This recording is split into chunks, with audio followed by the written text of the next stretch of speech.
Welcome back to the Everyday English Podcast. I'm Kevin, and I'm here to learn how to be a better human, or at least how to manage my to-do list. And I'm Sophia. We're here every day to chat about wealth, productivity, and self-growth, all while helping you improve your English listening skills. Today, we have a very exciting topic. We're talking about a simple way to break a bad habit based on the research of Dr. Judson Brewer. It's a fascinating topic, Kevin. Most people think breaking a habit is all about willpower, but it's actually about how our brains learn. Speaking of habits, wait, Sophia, give me a second. I just need to check my phone real quick. I think I got a notification. Kevin, we just started recording. Is it an emergency? No, I felt this itch. I have this habit of checking my phone every 5 minutes. It's like I can't help it, especially when I'm a little nervous about the show. That is the perfect example of what we are talking about today. You felt a bit of stress, your brain said, check your phone to feel better, and now you're doing it. You're stuck in a loop. I really am. I feel like a hamster on a wheel. I want to stop, but my thumb just moves on its own. Help me, Sophia. How do I stop being a slave to my phone and my snacks? Well, today's discussion is going to help you understand why your brain does that and how curiosity can actually be your superpower. Okay, so I watched this TED Talk by Judson Brewer. He says that habits are basically just reward-based learning. Can you explain that? Exactly. Our brains are designed to help us survive. Back in the day, if we found food, we ate it, and our brain released dopamine, which made us feel good. So the brain remembers see food, eat food, feel good. So it's a 3-step process. Yes. Trigger, behavior, and reward. The trigger could be hunger or even an emotion like stress. The behavior is eating or checking your phone. The reward is that brief moment of feeling better. Sophia, by the way, listeners, trigger is what we call 触发因素, or 诱因 in Chinese. It's the spark that starts the habit loop. And reward-based learning is 奖励式学习.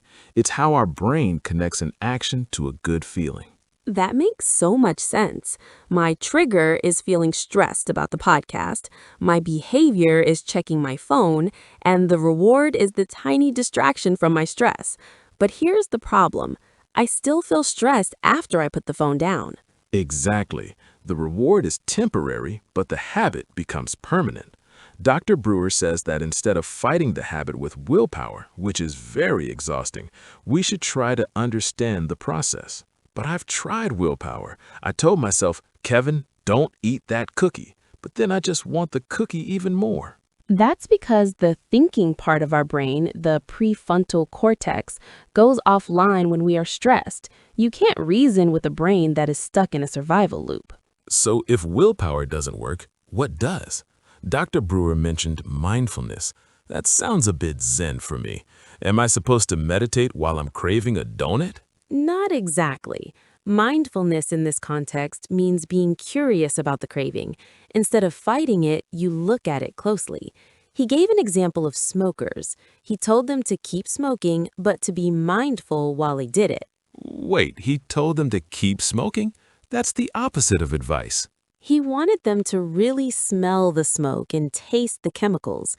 When they stopped fighting and started noticing, they realized that smoking actually tasted like chemicals and smelled pretty bad. They became disenchanted. Sophia, let me pause here for our listeners. Mindfulness is 正念 in Chinese. It's about being fully present and aware. And urge or craving is 冲动 or 渴望. When you have an urge, you feel a strong push to do something. So if I have an urge to check my phone, I shouldn't fight it. I should just watch myself do it? Yes. Notice where you feel the urge in your body. Is your chest tight? Are your hands restless? When you become curious about the feeling, the urge starts to lose its power. You're moving from your habit brain to your observing brain. That's wild. So curiosity is like a wedge that breaks the loop. Precisely.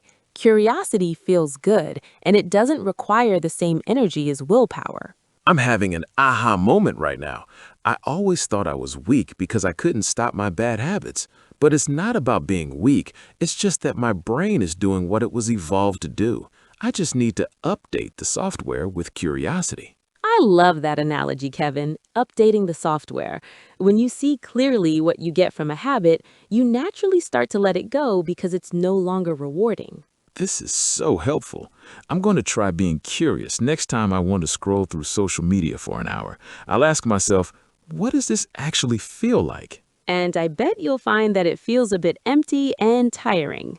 Speaking of things that feel good, listeners, if you're finding this episode helpful and you want to support us in making more content, you can buy me a coffee. It really helps us keep the lights on and the microphones running.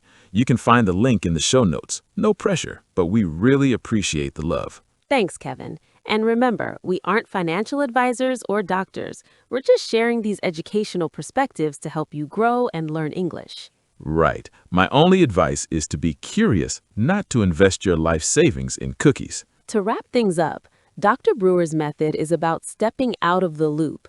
Trigger, behavior, reward. Step out by being curious about the trigger and the results of the behavior. It sounds simple, but I know it takes practice. It's like a muscle, right? Exactly. It's a skill. The more you practice being mindful of your urges, the easier it gets to make better choices without forcing yourself. Okay, listeners, here is your challenge for today. Pick one small bad habit. Maybe it's checking your email too often, or biting your nails, or reaching for a soda. Next time you feel the urge to do it, don't stop yourself immediately. Instead, just stop and describe the feeling. Are you bored? Are you stressed? What does the urge feel like in your body? That's a great challenge. Just notice it. Be a scientist of your own mind. I'm going to go try that right now, after I finish this last chip. Wait, no, I'm being curious. Why do I want this chip? Is it because I'm hungry? No, I'm just excited about finishing the episode. See, you're learning already. Thanks for joining us today on the Everyday English Podcast. We hope this helps you break those loops and improve your English at the same time. See you next time. Keep learning and stay curious. Bye, everyone.